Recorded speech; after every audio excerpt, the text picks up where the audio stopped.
बोल अमृत वचने कया प्रति रामकृष्ण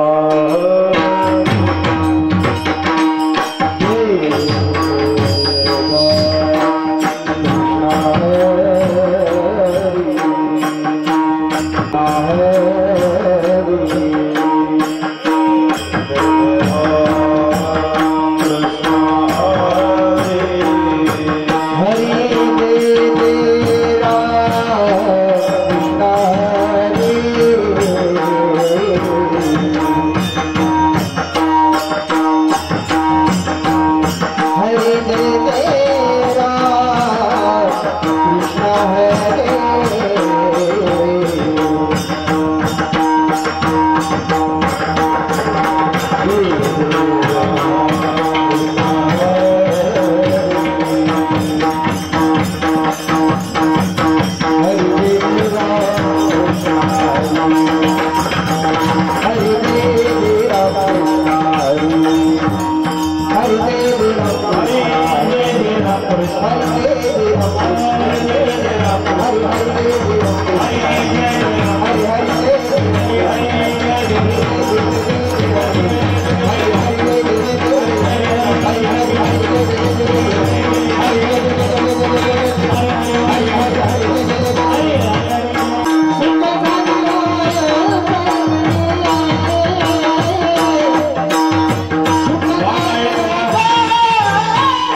ऐसी कवयाची जाती करे लहाविना प्रीती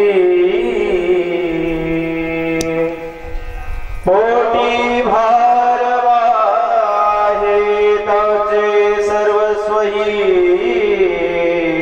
आहे तुका मने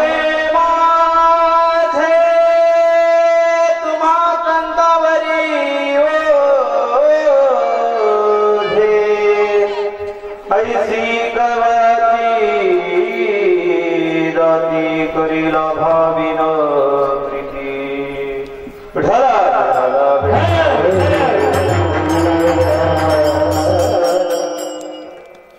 विभुं वेणुनादं चरन्तं दुरन्तं स्वयं लीलया गोपवेशं दधानं कवामृन्दमानन्दनं चारुहासं परब्रह्मलिङ्गं भजे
पांडुरंगा करो प्रथम नमन दुसरे चरण संताजिया त्यांच्या कृपादाने कथेचा विस्तारू बाबाजी सद्गुरु दास तुका कलावज्ञ जीवो दरार्थावतारम कलांगांक देजोदिका मोदी भक्तम फलाणी शमाधा पणोदार्हदक्षम समाधि समूर्तिं भजे ज्ञानदेवम निमंतनेश्वरा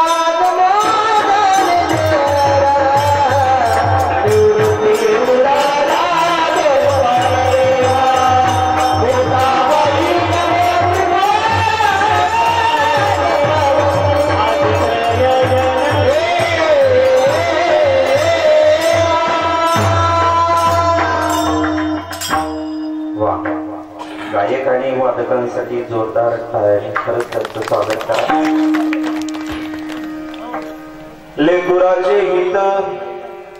लेकुराचे हित वाहे माऊलीचे चित्त ऐसी कवयाची जाती करीला भाविन प्रीती विठला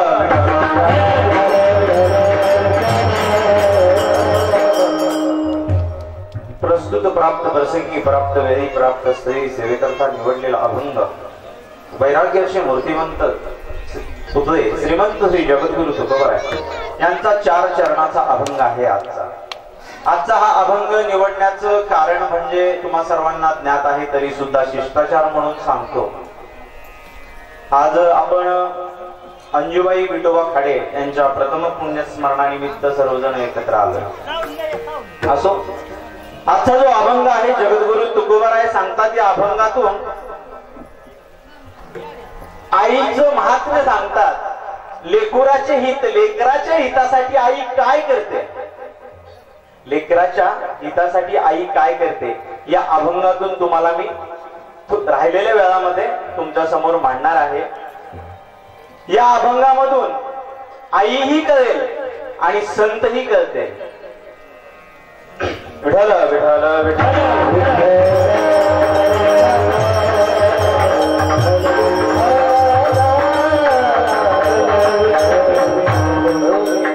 असो। प्रथमतः आजच्या कार्यक्रमाचं थोडीशी रूपरेषा देतो तुम्हा सर्वांना। मातोश्री अंजुबाई विठोबा खाडे यांच्या प्रथम पुण्यस्मरणानिमित्त आपण आज एकत्र आलो आहोत। त्यांच्या पश्चात आहेत रघुनाथ विठोबा खाडे, त्यांचे चिरंजीव। त्यानंतर त्यांच्या सुनबाई आहेत मामाबाई रघुनाथ खाडे। तसंच त्यांची कन्या आहे शांताबाई सानप, जावई आहेत पांडुरंग सानप। त्यानंतर आजींचे नातू जे आहेत प्रदीप रघुनाथ खाडे आणि संदीप रघुनाथ खाडे। तसंच त्यांच्या ज्या नाती आहेत अश्विनी रघुनाथ खाडे अश्विनी उंबासे आणि अनिता सांगळे। आणि खरं तर एक दोन नाव राहिले, राधा आणि भाग्यश्री या त्यांच्या नाथसून आहेत ना, नाथसून आहेत। असो तर हा असा त्यांचा परिवार आहे त्यांच्या पश्चात। तर त्यांनी हे खूप मोठं नियोजन केलं आणि महत्वाची गोष्ट भजन कीर्तन हे कोणाच्याही घरी होत नाही। असो थोडस आवाजामुळे काकांना प्रॉब्लेम झाला, परंतु कलाकार खूप लांबून आलेले आहेत। कलाकारांचा कृपया असा कधीच अपमान करू नये, कारण कलाकार एकतर भेटत नाही, परत येताना विचार करावा लागतो। असो तुमचीही माफी मागतो, तुम्हालाही वंदन करतो आणि माझ्या सेवेला आता मी सुरुवात करतो। विठ्ठल विठ्ठल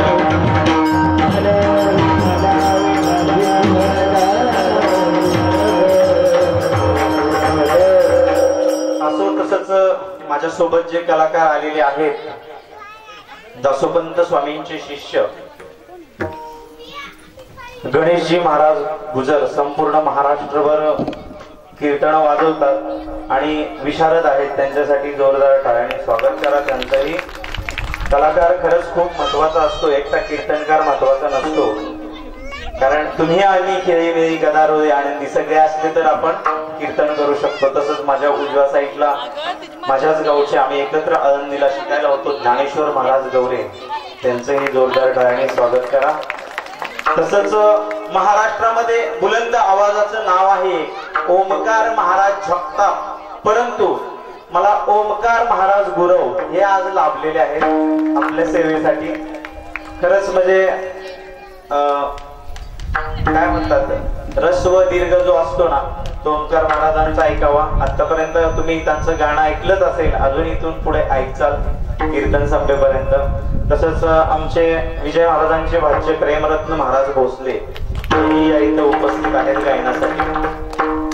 नावासारखं रत्न आहे बरं का ते, प्रेमरत्न। असो त्यानंतर आमचे आधारस्तंभ म्हणजे श्रीकृष्ण जसे सगळ्यांना एकत्र घेऊन सवंगडींना एकत्र घेऊन जे कार्य करत होते, तसे आमचे आधारस्तंभ तात्या तेही इथं उपस्थित आहेत, त्यांच्याही साठी जोरदार। आणि उर्वरित वेळेमध्ये राहिलेली सेवा मी तुमच्या समोर करतोय। महत्वाची गोष्ट खाली बसलेल्यांनी कोणीही टाळी वाजवायची नाही।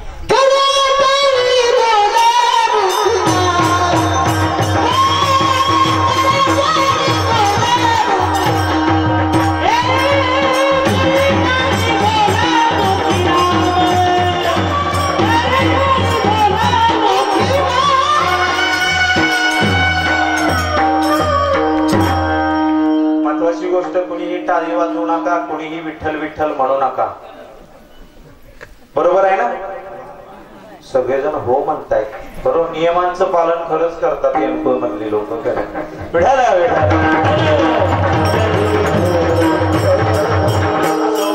खरंच सांगतोय मी तुम्हाला, कोणीही टाळी वाजवू नका, कोणीही विठ्ठल विठ्ठल म्हणू नका। फक्त सर्वांगाचे कान करून आता राहिलेल्या भागातलं कीर्तन संपूर्ण ऐका। आई तुम्हाला सांगायची आहे, आई काय असते। लेकराचे हित वाहे माऊलीचे चित्त। आई लेकरासाठी संपूर्ण आयुष्य झिजवते, बरोबर आहे ना?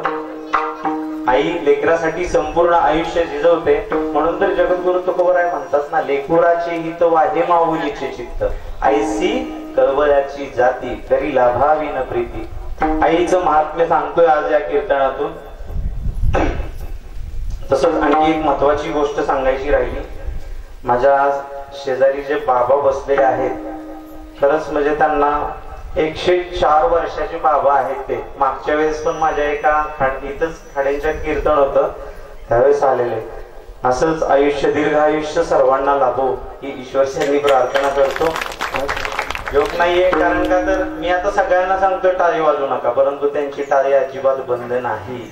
ही फक्त केलेल्या म्हणजे कर्माची फळं आहेत. त्यांनी पूर्वी सेवा केलेली आहे म्हणून हे फळ आहे. आता विठाला विठाला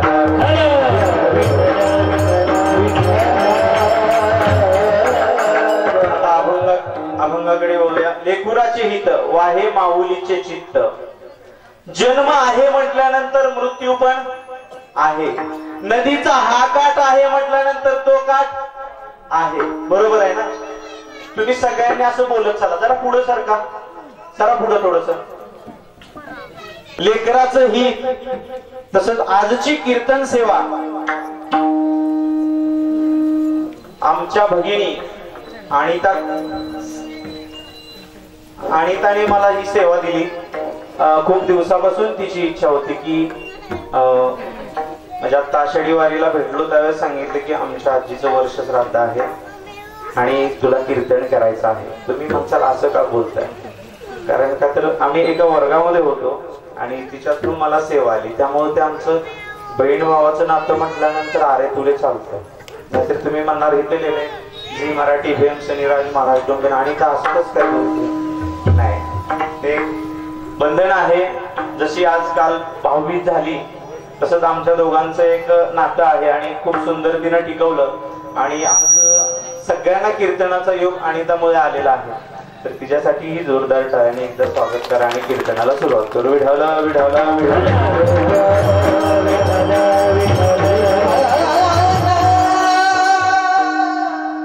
वा. असो. लेकुराचे हित वाहे माऊलीचे चित्त. आई लेकरासाठी काय करते? आजचं कीर्तन कोणासाठी आहे? आईसाठी आहे. आईनं आतापर्यंत जे काही केलेलं आहे लेकरांसाठी ते तुमच्या समोर मला व्यक्त करायचं आहे. आज या खाडे परिवारातून गेले 1 वर्ष झालं मातोश्री सर्वांना सोडून गेल्या.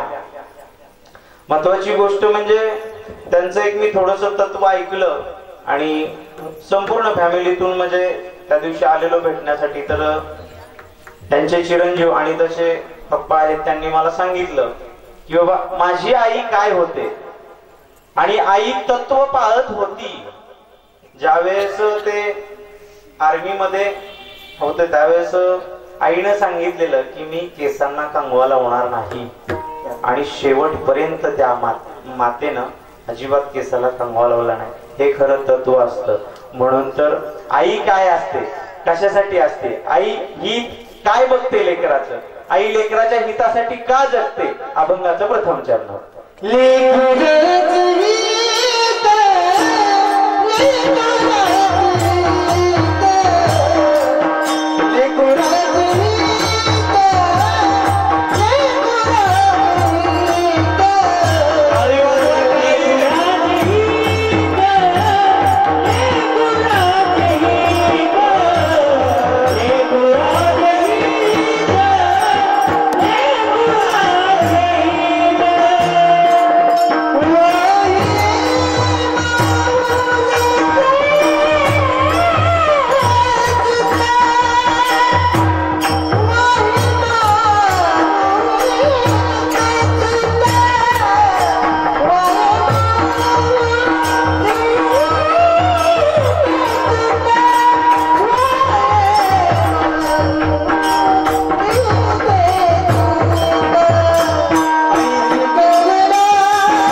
गायक लेकुराचे हित वाहे माऊलीचे चित्त. आईचं चित्त पूर्णपणे लेकरामध्ये असतं. जरी ठेस जरी लेकराच्या पायाला लागली तरी दुःख कोणाला होतं? आईला होतं. बरोबर आहे ना? म्हणून तर जगद्गुरु तुकोबाराय म्हणतात ना, लेकुराचे हित वाहे माऊलीचे चित्त. लेकराच्या हितासाठी आई जी असते ती आपलं संपूर्ण हित वाहत असते. आणि महत्वाची गोष्ट म्हणजे ज्यावेळेस तुकोबाराय सांगतात अभंगातून की लेकराच्या हितासाठी आई काय करते? जगते. लेकराचं संपूर्ण हित. परंतु ज्यावेळेस ज्या लेकराच्या हितासाठी जगते आई, आणि दुसरी गोष्ट म्हणजे ज्यावेळेस आता एखादं छोटस लहान उदाहरण घ्या. छोटा मुलगा आहे, तो जर एखाद्या ठिकाणी खोडी करून आला, घरामध्ये आल्यानंतर त्याला किचन रूम मध्ये जातो, तिथेही लपण्यासाठी त्याची जागा नसते. दुसरी गोष्ट टेरेसवर ते जातो, तरीही त्याची लपण्याची जागा ती नसते. फक्त 2.5 मीटरचा आईचा पदर त्याची खूप मोठी लपण्याची जागा असते. म्हणून जगद्गुरु तुकोबाराय पहिल्या चरणात म्हणतात ना, लेकुराची हित वाहे माऊलीचे चित्त. असो तुम्हाला आता एक दृष्टांत सांगणार आहे पुढं. आई काय असते? विठ्ठल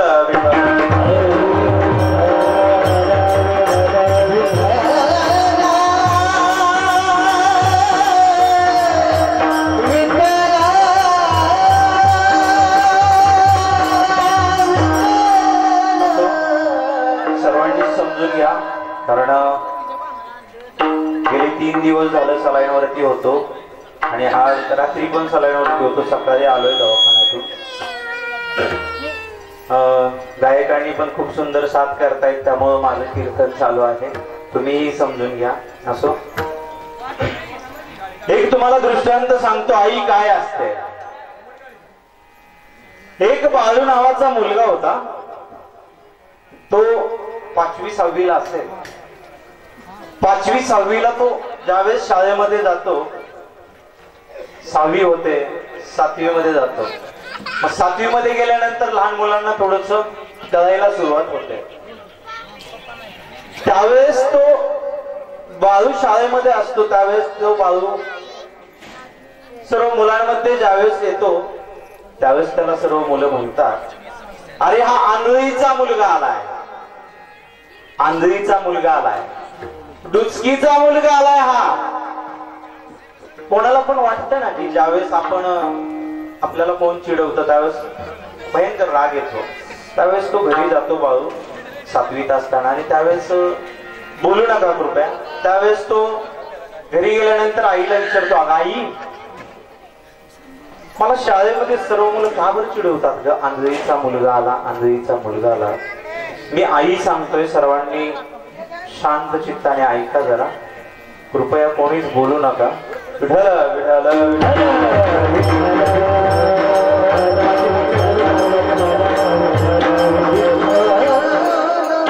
त्यावेळेस तो बाळू घरी जातो आणि म्हणतो, आई मला आंधळीचा मुलगा म्हणून का चिडवतात? त्यावेळेस ती आई त्याला उत्तर देते, बाळा काही नाही, असं चिडवत असतील, तू जा शाळेत. असं करत करत करत करत करत करत तो 8वी पास होतो, 9वी पास होतो, 10वी पास होतो, नवे 12वी पास होतो, आणि संपूर्ण महाराष्ट्रामध्ये त्या शाळेचंही नाव कमवतो आणि त्या गावालाही पुरस्कृत करून देतो. मला सांगायचं तात्पर्य एक आहे की आई लेकरासाठी काय करते. बरोबर आहे ना? आई लेकरासाठी काय करते. तर तो बाळू नावाचा मुलगा होता.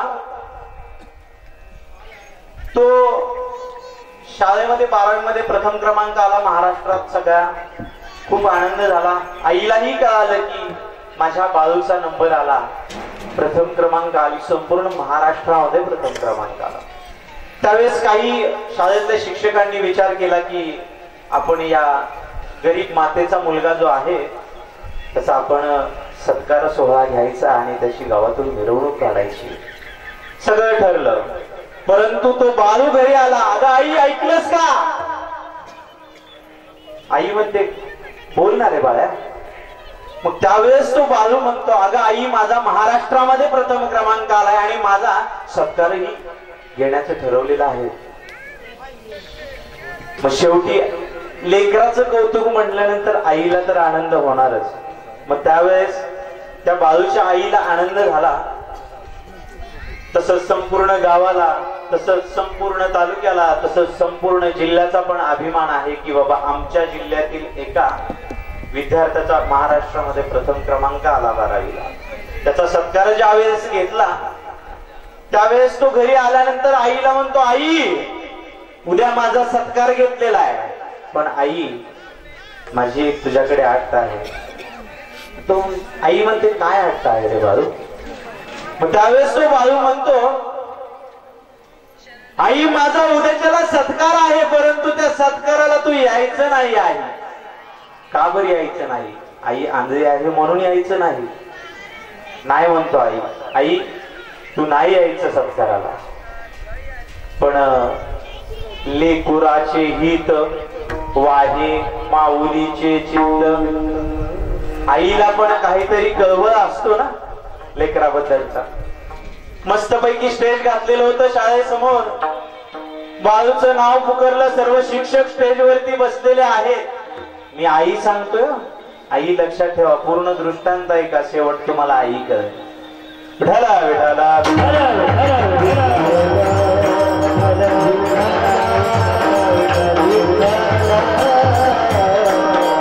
त्यावेळेस त्या बाळूने आईला सांगितलं, आई, आता नाही यायचं तू सत्काराला. आई, सत्काराला तू येऊ नकोस, माझा अपमान होईल. आई, आईमुळे कोणाचा अपमान होतो का हो? नाही ना हो. मग तो बाळू तसं म्हटलं, आई, माझ्या सत्काराला तू येऊ नकोस. भरपूर अशी गर्दी जमलेली, तालुक्यातून माणसं आली, सगळ्या गोष्टी झालेल्या. बाळूचं नाव पुकारलं गेलं, सर्व शिक्षक स्टेजवरती होते. त्यानंतर मग बाळूला बोलवल्यानंतर बाळूचा सत्कार करताना आईला दम निघाला नाही. आई घरातून हळूच पाठीमागच्या बाजूने आली, पडक्या भिंतीच्या शेजारी उभा राहिली. अंगावरती शाल घेतलेली होती आई, आणि आई एका डोळ्याने त्या बाळाचा सत्कार पाहत होती. अचानक एका शिक्षकाची नजर गेली तिकडं आणि बाळूच्या आईला स्टेजवरती बोलवलं गेलं. टपकन असे अश्रूच्या धारा लागल्या बाळूच्या आईच्या डोळ्यातून. ज्यावेळेस बाळूची आई स्टेजवरती आली त्यावेळेस बाळू नाराज झाला. का बरं नाराज झाला? आंधळीचा मुलगा आहे तो, आणि तिला आंधळी म्हणून सगळेजण त्या बाळूला चिडवायचे. त्याची इच्छा एकच होती की माझ्या आईनं माझा सत्कार बघायचा नाही. बर, तुम्ही तसं म्हणता माझ्या आईनं माझा सत्कार बघायचा नाही, परंतु एखाद्या आईला असं वाटतं का कधी माझा मुलगा 4 महिने हॉस्पिटलमध्ये असावा? वाटतं का कोणत्या आईला? नाही ना वाटत. बाळू ऐका, आई ऐका. त्यावेळेस मग बाळूचा सत्कार झाला. बाळू घरी आला आणि बाळूनं सांगितलं आईला, आई, मी तुला सांगितलं होतं की तू माझ्या सत्काराला येऊ नको, तरी पण तू का आलीस? म्हणून त्या रागामध्ये बाळू घर सोडून गेला. बाळू घर सोडून गेला. त्या आईला कळवळ होता बाळूचा, म्हणून बाळूचा सत्कार समारंभ पाहण्यासाठी आई आली, परंतु त्या बाळूला ते कळालं नाही. बाळू निघून गेला. आई म्हटली, जाऊ दे. शेवटी आईला पण माहिती आहे ना, आता पण आपण ऐकतो असं, ए अरे उन्हात मरू नको, सावलीत मर. मर या शब्दामध्ये प्रेम आहे. मर या शब्दामध्ये प्रेम आहे. असं म्हणत नाही उन्हात मरू नको, सावलीत मर. असं जरी म्हटले तरी त्या मर या शब्दामागे काहीतरी कारण आहे, ते आईचं अंतकरण आहे. असो, तर तो बाळू निघून जातो. बाळू निघून गेल्यानंतर आई वाट बघते. 1 महिना होतो, 2 महिने होतो, 1 वर्ष होतं, 2 वर्ष होतात, 3 वर्ष होतात, 4 वर्ष झाले तरी बाळू काही घरी आला नाही. नवे 10 वर्ष सुद्धा होऊन जातात. बाळूची आई विचार करते की माझा बाळू कुठे गेला असेल, माझा बाळू कुठे असेल, माझा बाळू काय करत असेल, हा माइंड मध्ये विचार असतो. लांब उदाहरण जाऊ द्या, आज इथं सगळी महाराज मंडळी आहे. कुठेही कीर्तनाला असलो, संध्याकाळी जरी उशिरा आलो तरी आपली फक्त आई जागी असते बरं का महाराज, सर्वांना माहिती आहे. आणि आईचा पहिला शब्द असतो, महाराज जेवलात का? ती विचारत नाही बाकी काय. आपली जी बायको असते ती एखाद्या वेळेस विचारायची राहून जाईल, पण आई विचारते, कारण का तर तुकोबरायांनी प्रथम चरणातच सांगितलं ना की लेकुराचे हित वाहे माऊलीचे चित्त. असो, मी जास्त असं साईडला जात नाही. तुम्हाला बाळू आणि आई सांगायचे. त्यावेळेस मग 10 वर्ष होऊन गेले तरी बाळू घरी आला नाही. ती आई पोस्टमन कडे जाते. अरे बाबा, माझ्या बाळूचं काही पत्र आलंय का? अरे बाबा, माझ्या बाळूचं काही पत्र आलंय का? रोज पोस्टमनच्या तिथं जाऊन ती माघारी यायची. परंतु बाळू काय येत नव्हता आणि बाळूचं पत्रही काही आलेलं नव्हतं. महत्वाची गोष्ट सांगताना याच्यातून सांगतोय आई काय असते. दुसऱ्या चरणामध्ये पण तुम्हाला काय आहे ते सांगतो. पण त्या अगोदर बाळू आणि आई यांचं कनेक्शन जे आहे. बाळू कुठे गेला असेल? 20 वर्ष होता तरीही बाळू येत नाही. म्हातारी आजी ती थकलेली असते पूर्ण. तिला बसलेली जागा उठवत नसते. तरीही ती त्या काठी टेकवत जाते. आणि शेवट 4 ते 5 वर्षामध्ये त्या मातेला बिलकुलही हालता येत नाही. आणि एक दिवस ती माता बाळूचं 30 वर्ष वाट बघून एक दिवशी ती माता मरण पावते. मरण पावल्यानंतर असे चांगले अध्यात्मातले विद्यार्थी त्या आजीचा 10वा 12वा 3रा सगळा विधी करतात. त्यानंतर मग 30 वर्षानंतर मग बाळू येतो. गावामध्ये मोठा साहेब झालेला असतो. भरपूर पैसा कमवलेला असतो. परंतु त्या पैशाला काही किंमत नाही. कारण का तर ज्याला आई बाप कळत नाही त्याला पैसा काय करायचा. तर तो बाळू येतो घरी. आल्यानंतर प्रथम त्याला शाळा दिसते. अरे, मी ह्या शाळेत होतो. या शाळेमध्ये माझं शिक्षण झालं. 12वी पास झालो मी. आणि बाहेर गेलो, साहेब झालो. तसंच शाळेच्या बाजूलाच त्याचं घर होतं. त्या घराकडे पाहतो. कमरे एवढा असं गवत वाढलेलं असतं. अशीच गवतातून वाट काढत तो जातो. आईला आंधळीचा मुलगा म्हणून त्या बाळूला का बरं चिडवत होते, त्याचं उत्तर आता तुम्हाला मिळेल. विठ्ठल विठ्ठल विठ्ठल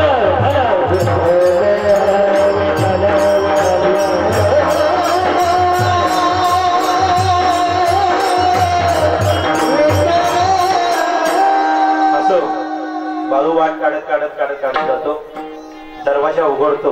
घरामध्ये संपूर्ण जाळ्या झालेल्या होत्या.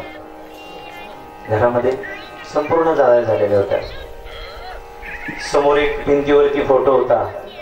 तो त्याच्या बापाचा होता. आणि त्या फोटोच्या साईडला एक अशी गोल रिंग केलेला कागद होता.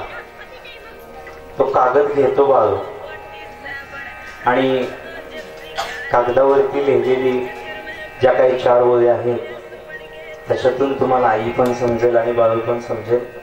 तो चिठ्ठी ज्यावेळेस घेतो, आलेला असतो 30 वर्षांनी. चिठ्ठी हातामध्ये घेतल्यानंतर त्याचं नाव लिहिलेलं असतं. बाळू, ऐक बाळू, तुला आंधळीचा मुलगा का म्हणत होते, तुला डुचकीचा मुलगा का म्हणत होते. तर बाळूने ती चिठ्ठी वाचायला घेतली. त्यावेळेस त्याला अश्रू अनावर झाले की आज आई तर राहिलेली नाहीये ना, परंतु आईनं केलेले जे उपकार आहेत ना ते या चिठ्ठीतून सर्वांना कळतीलच. त्यावेळेस 4च ओळी लिहिलेल्या होत्या. अरे बाळ्या ऐक, तुझी वाट बघून मी शेवटी माझा जीव सोडला मी. त्यावेळेस चिठ्ठीत लिहिलेलं होतं आई सांगते बाळूला, अरे बाळ्या, ज्यावेळेस तुझा जन्म झाला होता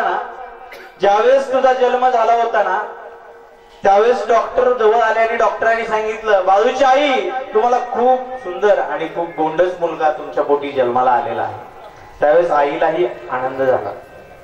आणि महत्वाची गोष्ट, बाळांत म्हणजे आईचा दुसरा जन्म असतो बरं का, त्यामध्ये अंतही होऊ शकतो. त्याचं नाव आहे बाळांत. तर त्यावेळेस डॉक्टर सांगतात की तुम्हाला खूप सुंदर, खूप म्हणजे गोंडस मुलगा जन्माला आलाय आई तुमच्या पोटाला. त्यावेळेस आईला खूप आनंद होतो.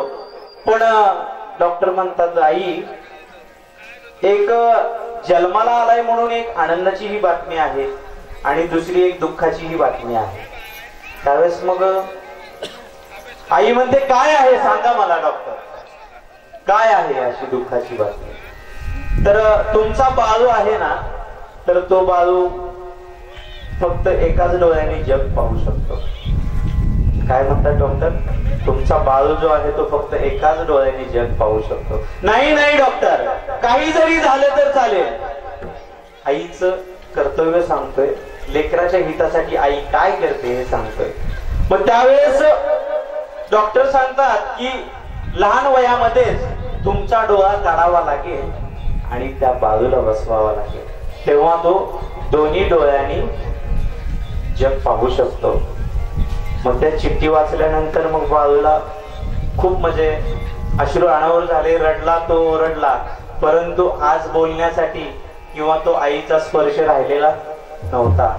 मग ते बाळूची आई त्याच्यातून सांगते की बाळू, माझा डोळा तुला काढून दिला, तुला बसवला.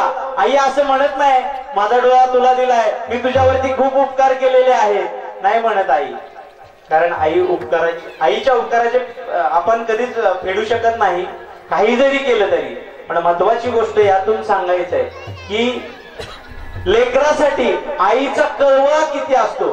जगद्गुरु तुकोबराय अभंगाच्या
ऐसी कवयाची जाती, ऐसी कवयाची जाती, ऐसी कवयाची जाती करी लाभावी न प्रीती.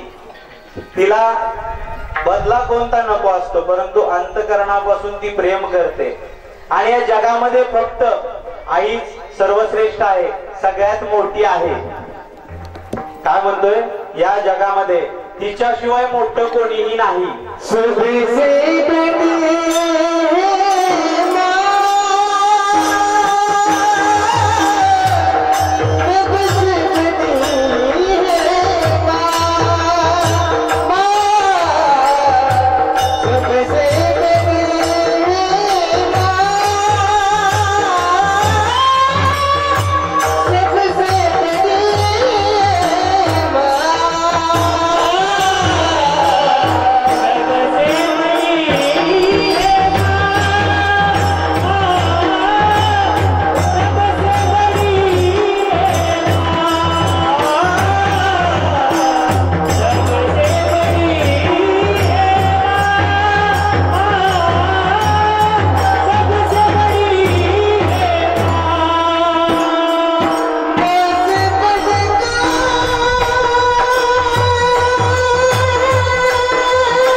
सबसे बड़ी है माँ,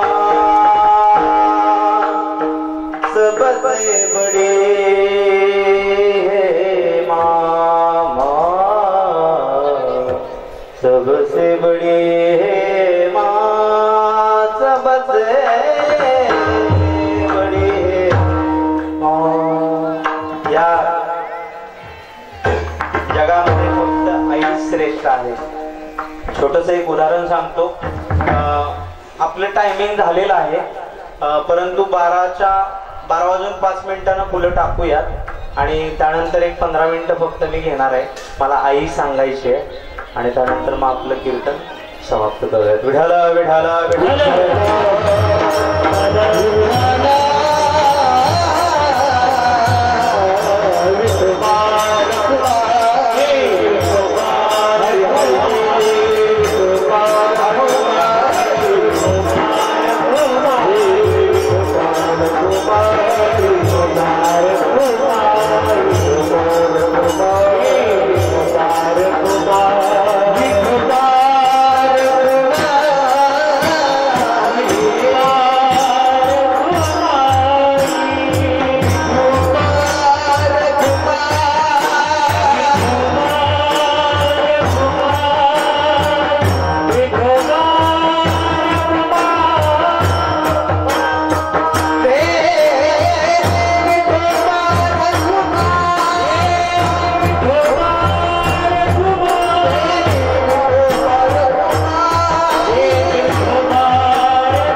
लेकरासाठी आई काय असते अजून एक तुम्हाला दृष्टांत देतोय। सर्वांनी शांत बसा। हाताने फुलं वाटायची आहेत, तोंडाचं काम नाहीये। असो तर बीड जिल्ह्यामध्ये विठ्ठल विठ्ठल विठ्ठल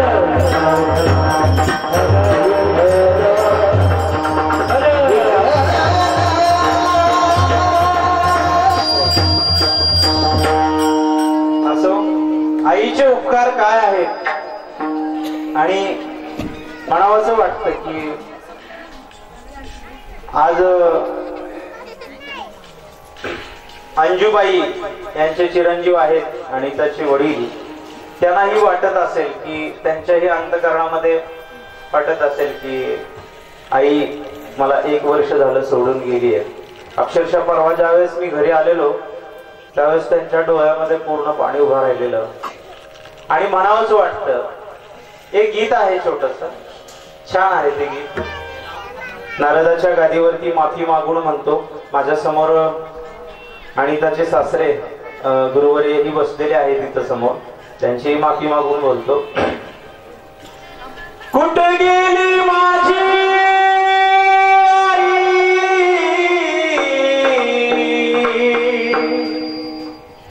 मला करमाई,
असो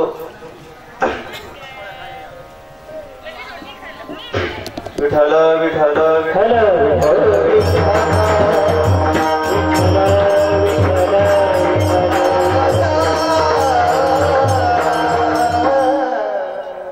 बीड जिल्ह्यामध्ये एक तात्यासाहेब लहाने नावाचे डॉक्टर होते. तर त्या तात्यासाहेब लहाने जे नावाचे डॉक्टर होते त्यांनी मुंबईला टाटा हॉस्पिटलला 1 लाख लोकांच्या डोळ्याचे ऑपरेशन मोफत केली. मग त्यावेळेस तुम्ही इंस्टाला किंवा युट्यूबला किंवा फेसबुकला टाकून बघू शकता. तात्यासाहेब लहाने नाव सर्च करा, त्यावेळेस तुम्हाला लक्षात येईल की तात्यासाहेब लहाने कोण होते.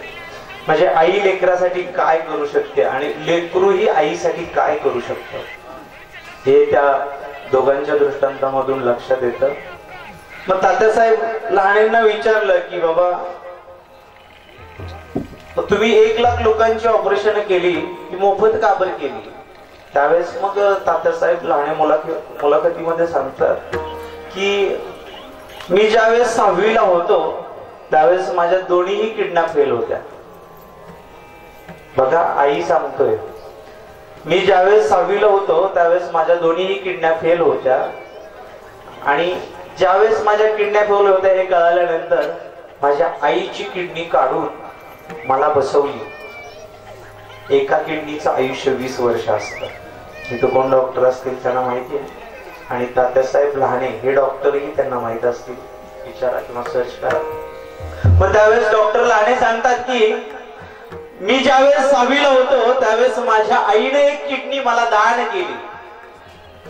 त्यामुळे माझं पुढचं शिक्षण झालं, मी डॉक्टर झालो आणि मी एक निश्चय केला की फक्त आईसाठी 1 लाख लोकांची ऑपरेशन डोळ्याची करायची आणि मोफत ऑपरेशन 1 लाख लोकांची केली.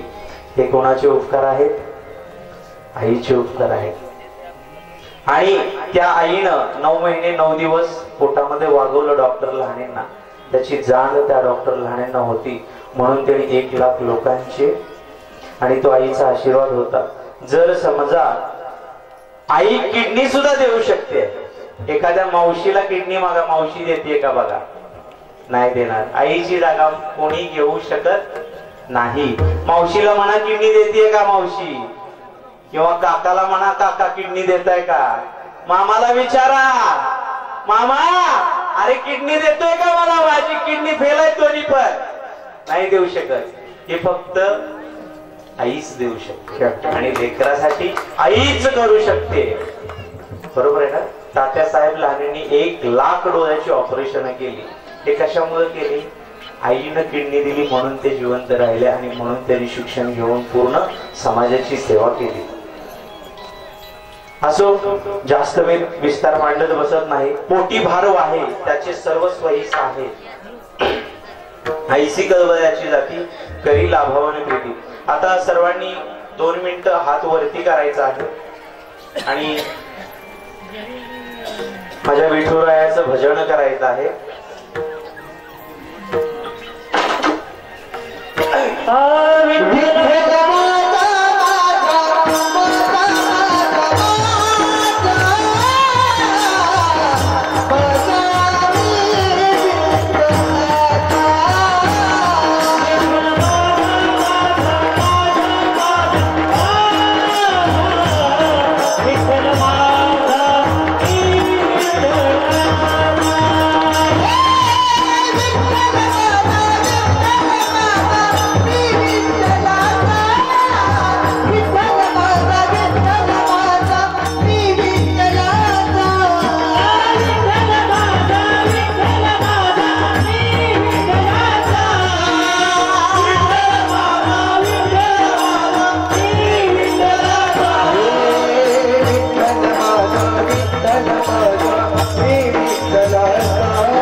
आपल्यातून 1 वर्ष झालं गेलेले आहे.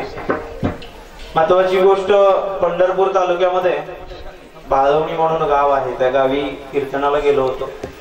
2-2.5 हजार समाज होता. परंतु त्या समाजामध्ये ना ज्यावेळेस गेलो, त्या एक फेटेवाला म्हातारा होता, त्यांनी कीर्तन ठेवलं होतं बाबांनी. कीर्तन वगैरे झालं, सगळा समाज रडलाही. परंतु त्यामध्ये कीर्तन संपल्यानंतर ते फेटेवाले बाबा वरती आले आणि बोलायला उभा राहिले. म्हटले, महाराज तुम्ही कीर्तन केलं सुंदर खरं, परंतु भाग्यवंता घरी भजन पूजन हे गोष्टी फक्त भाग्यवंताच्याच घरी होतात. आणि महत्वाची गोष्ट म्हणजे या अंजुबाई मातेचा जो चिरंजीव आहे तो देशासाठी लढलेले आहेत. 30 वर्षाची त्यांची सेवा झालेली आहे. त्यांच्यासाठी जोरदार टाळ्या वाजवा. खरंच खूप अभिमान वाटतो ज्यावेळेस आम्ही कीर्तनामधून एक देशभक्त देशसेवक सांगतो ना त्यावेळेस. आता माझ्यापेक्षा जास्त उन्हाळे पावसाळे काकांनी खाल्ले असतील भरपूर. आणि महत्वाची गोष्ट म्हणजे आर्मी मधलं जे आयुष्य असतं ना, ऋषिकेश जोंधळे नावाचा एक मुलगा आहे कोल्हापूर जिल्ह्यामधला. तर त्याच्या वडिलांनी सांगितलं आपल्याला 25 एकर जमीन आहे, तू आर्मी मध्ये जाऊ नकोस. मग त्याने ऐकलं नाही म्हटलं. काय म्हटलं? नाही, मला देशभक्ती करायची आहे, देशसेवेसाठी मला लढायचं आहे. वयाच्या 19व्या वर्षी तो भरती झाला. आणि भरती झाल्यानंतर त्याची 4 वर्षाची सेवा झाली. आणि गावी आला होता तो. सुट्टी संपवून परत तो त्याला ड्युटीवरती जॉईन व्हायचं होतं. ऋषिकेश जोंधळे सांगतोय, ऐका, एका आईचं लेकरू, एक आई काय असते. मग त्यावेळेस ऋषिकेश जोंधळेला सांगितलं होतं की तू जाऊ नकोस माघारी, दिवाळी आलेली आहे आता, तोंडावरती जाऊ नको. 1 महिन्याची सुट्टी होती त्याला, पण त्याला कॉल आल्यानंतर जावं लागलं. आणि हे फक्त आर्मी मॅनच करू शकतात, बाकी कोणीही करू शकत नाही. आणि त्याला पण काळीच कसं लागतं त्या ताकदीचं, त्याच्याशिवाय ह्या गोष्टी होत नाही. आपण जे आज घरामध्ये निवांत झोप घेतो ती फक्त देशसेवा करणाऱ्या देशसेवकाकडून. आणि खरंच या आयुष्यामध्ये आल्यानंतर आपण शेतकऱ्यासाठी आणि देशभक्त करणाऱ्या आपल्या मेजरांसाठी, त्यांच्यासाठी आपण रोज संध्याकाळी म्हटलं पाहिजे. त्यांच्यासाठी रोज आपण संध्याकाळी प्रार्थना केली पाहिजे.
सांगितलं होतं की जाऊ नकोस तू ड्युटीवरती, अर्ध्या हळकुंडाने तो गेलेला होता. ऋषिकेश जोंधळे अर्ध्या हळकुंडाने तो गेलेला होता. पण खरंच म्हणजे मला एक सांगायचं आहे, मी प्रत्येक कीर्तनातून प्रत्येकाला हा संदेश देतो. खूप सुंदर वाक्य आहे, ते वाक्य सांगतो, पुढे चालूया. की आता इथं पण आणि त्याला 2 भाऊ आहे, अजून मोठ्या ताई अश्विनी ताईला पण 2 भाऊ आहेत, ते 4 जण आहेत. परंतु मी माझ्या कीर्तनातून प्रत्येकाला एक संदेश देतो. दादांना ही एक बहीण आहे. सांगायचं एकच आहे, आपण काय घेऊन आलेलो नाहीये, जाताना पण काही घेऊन जाणार नाही. सर्वांनी एक चित्रपट पाहिला असेल, माफी मागून ते थोडस म्हणतो, पण ते अर्थपूर्ण आहे, असं काही वेगळा अर्थ नाही त्याच्यामध्ये. ते फक्त एक सांगतो तुम्हाला की आपण घरामध्ये बहीण भाऊ असतात. आज काही बहीण भाऊ असं जागेवरून भांडतात, काही बहीण भाऊ 10-10 वर्ष झाली तरी एकमेकांशी बोलत नाही. परंतु असं कधी करू नका. खरंच खूप सुंदर फॅमिली आहे. आणि दुसरी गोष्ट, अंजूबाईंचं कर्म हे दाखवून गेलं बरं का सगळं. कोणाच्याही याला गर्दी होत नाही. ऐका, एक छोटस वाक्य आहे.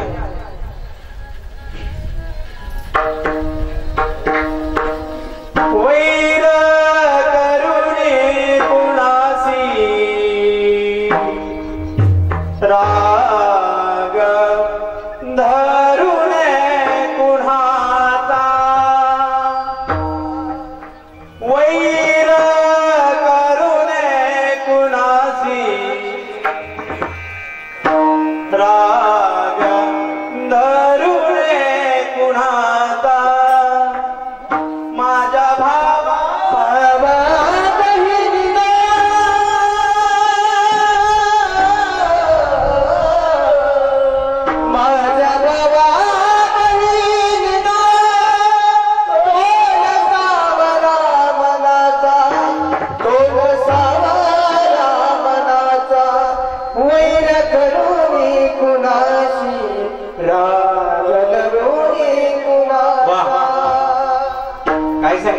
कोणाशी करू नका, राग कोणाशी धरू नका. आलोय मोकळ्या हाताने, जाणार पण आहे मोकळ्या हाताने. त्याच्यामुळं आणि गर्व कधीच कोणी करू नका.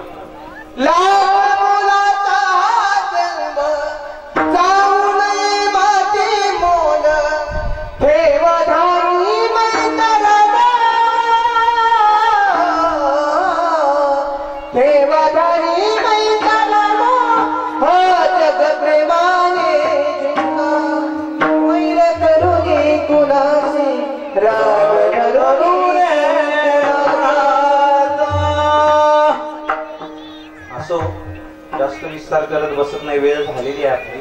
आणि दुसरी गोष्ट म्हणजे तब्येत पण बरी नाही. त्यामुळं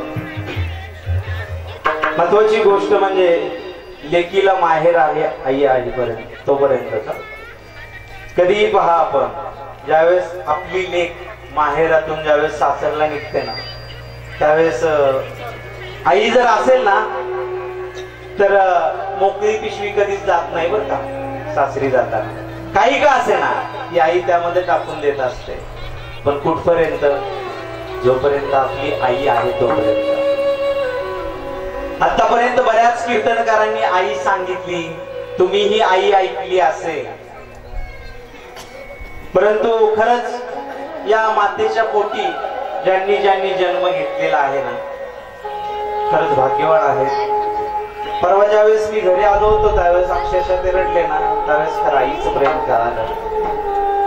तसंच लेकीचं पण असतं.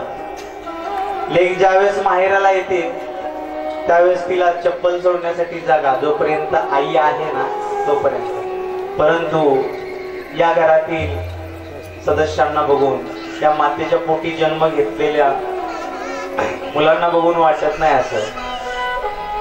जसं म्हटलं जातं की आपल्या आईनंतर आपली बहीण असते सांभाळण्यासाठी. परंतु आपल्या बहिणीसाठी आपला भाऊ आहे हे या कुटुंबातून नक्कीच दिसून येतं. ज्याला हात नाही त्याला हाताची किंमत विचारा, ज्याला आई नाही त्याला आईची किंमत विचारला. ज्याला बाप नाही त्याला बापाची किंमत विचारा. कारण ज्यावेळेस आई असते त्यावेळेस आपल्याला असं वाटतं की मला कोणाचीच गरज नाही. कारण का तर ती, आणि एकदा आई गेली ना तो स्पर्श नाहीये. आणि प्रत्येकाला माझं सांगणं एकच आहे, जोपर्यंत आई बाप जिवंत आहे तोपर्यंत ते जपा. कारण एकदा जर आई बाप आयुष्यातून गेले ना तर परत त्यांची जागा कोणीच नाही घेऊ शकत. ना मावशी घेऊ शकते, ना काकू घेऊ शकते, ना आत्या घेऊ शकते. आई ही आईच असते. सांगण्याचं तात्पर्य एकच आहे की आता ज्यांचे आई बाप जिवंत आहेत त्यांनी आई बाप खरंच जपले पाहिजेत. कारण एकदा माती आड गेलेले बाप आणि एकदा माती आड गेलेली माय आपल्याला परत नाही मिळत. बाजारामध्ये जा तुम्ही, सगळ्या गोष्टी तुम्हाला विकत भेटतील. तुमच्याही शरीराचा एखादा पार्ट मोडला, हात मोडू द्या, पाय मोडू द्या, तो आपल्याला नवा भेटतो, परंतु आई नाही भेटत. आणि ज्या वेळेस आपली आई जाते ना, आई गेल्यानंतर फक्त आपल्या आईचा आपल्याला भास होतो. आज या खाडे परिवारातून मागच्या वर्षी अंजूबाई आई गेलेली आहे. प्रत्येक वेळेस त्यांना भास होत असणार आहे. आईनं हाक मारली का ग, आई मला बोलवते का ग. आई आहे तोपर्यंत जपा. आई गेल्यानंतर परत फक्त त्यांच्या भास होणार. दुसरी गोष्ट म्हणजे त्यांच्या वस्तू घेऊन रडावं लागणार आहे. आई किती महत्वाची आहे. आणि खरंच आई मायेचा सागर आहे. आई माझी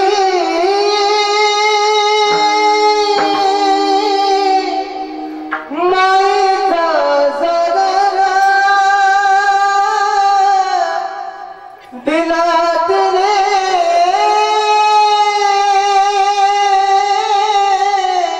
जीवनाला आकार. आई बघील माते थोर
आईने साकार दिलाय म्हणून या सगळ्या गोष्टी आहेत. आई मायेचा सागर आहे. मायेचा सागर ती उपमा आईलाच का दिली, बाकी नाही कोणाला दिली. मावशीला का नाही माहिती. मावशी माझी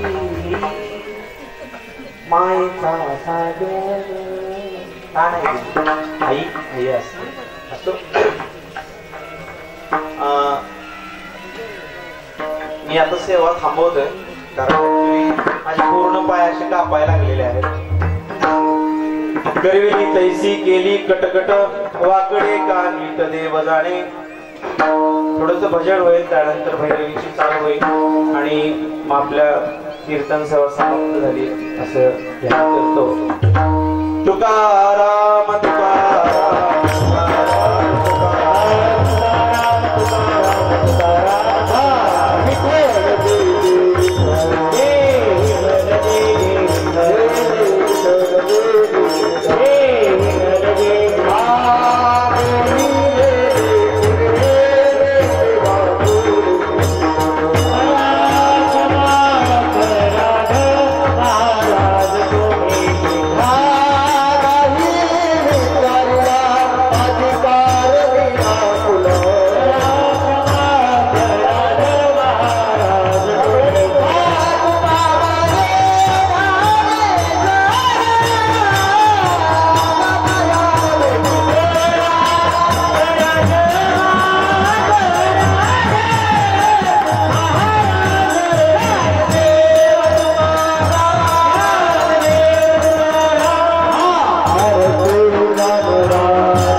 अकल्पायुष्य व्हावे जया सकळा हरिचा दासा कल्पनेची बाधा हो कोणी काही संत मंडळी अहंकाराचा वारा गुराजसा माझ्या विश्वासा भाविकाशी नामावली कल्याण जामुखे नाळ पांडुरंगा मागणे तुझ प्रती आहे देश तरी काय पांडुरंगा संतास निर्वेश मजती तुझी काही न मागू दे